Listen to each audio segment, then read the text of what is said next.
Louisiana Beer Reviews. We're doing a revisit, in my case, of Olde English 800 malt liquor, 24-ounce can. I bought it one of these grocery stores.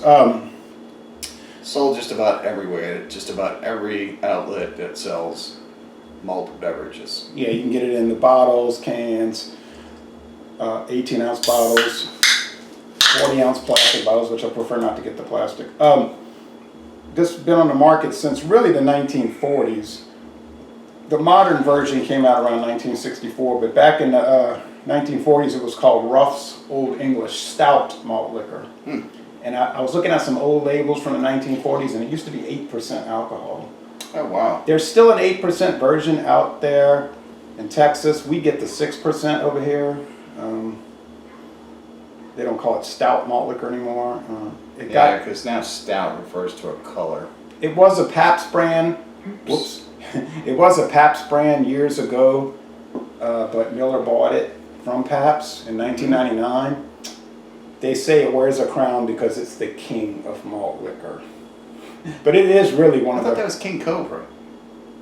No, that's Anheuser-Busch King Cobra. So it is one of the real old malt liquor brands, you know, one of the originals. Like I say, going back to the 40s, Ruff's Olde English Stout Malt Liquor. What the 800 stands for, I don't know.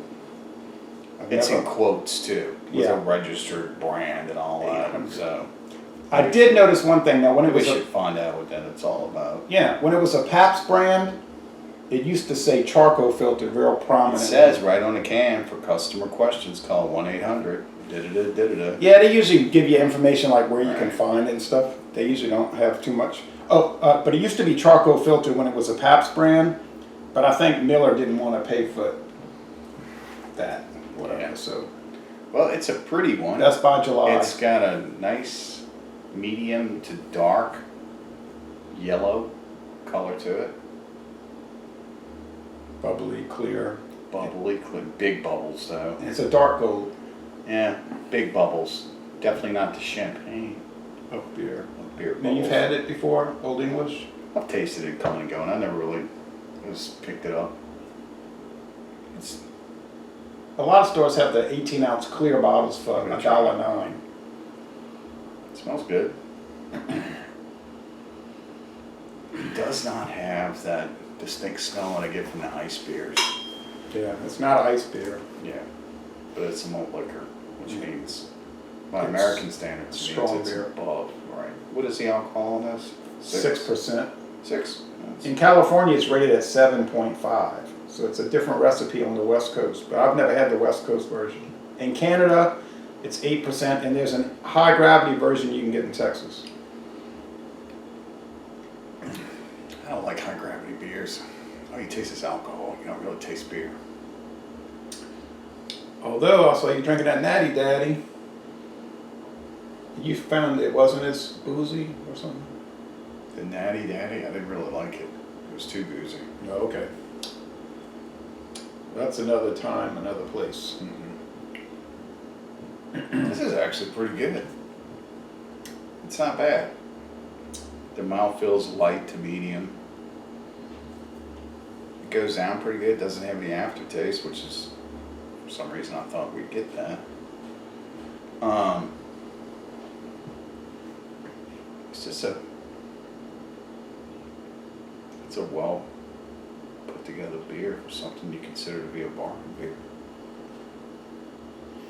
I've always liked it.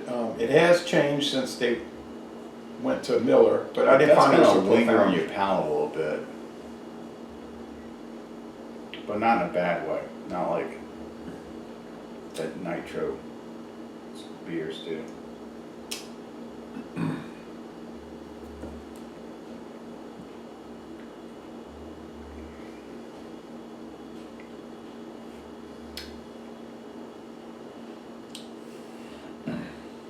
Tastes good. Kind of a light mouthfeel. Yeah, light to medium.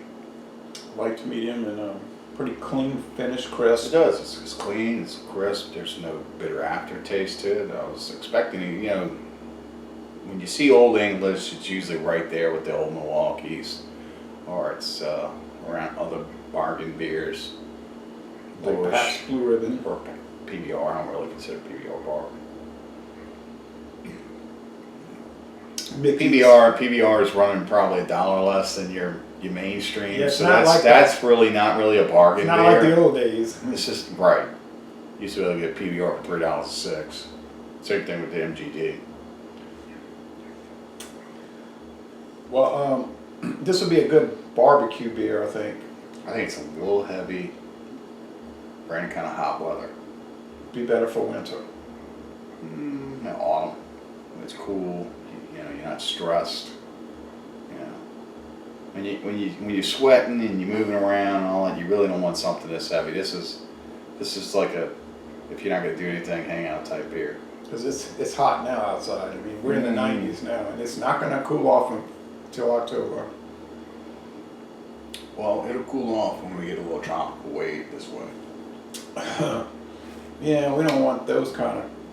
But then you get that terrible heat after a hurricane comes, you know. Yeah, I'm hoping by the historical data that we have of winters prior and the snow that falls usually means the summer after that something comes this way.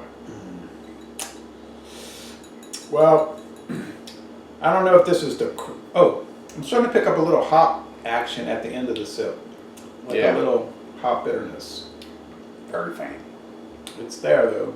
Very faint. What kind of score would you give this one? Give a solid B plus. Judging by the style and the bargains that I've tried of the malt liquors, I'd say this is pretty good. Judging by this malt liquor, just in its category, I'd give it an A. Overall beer, I'd give it a B. So a good beer, but an A in the malt liquor category. I'd go along with that. Yeah. I'd You probably got to judge what category these are in.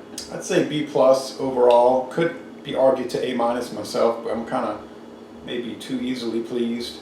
But I think if you're just looking for just a beer to drink and you're gravitating toward this bargain area, it's top of the line within the bargains. and I think this is coming from the Fort Worth, Texas brewery, that big one over there, out there in Texas. All right. So anyway, so Les Le Bon Temps Relais. I'm glad you got to try it. I was curious to see what you think about it. It's pretty good. And y'all come on down to Jefferson Parish, Louisiana.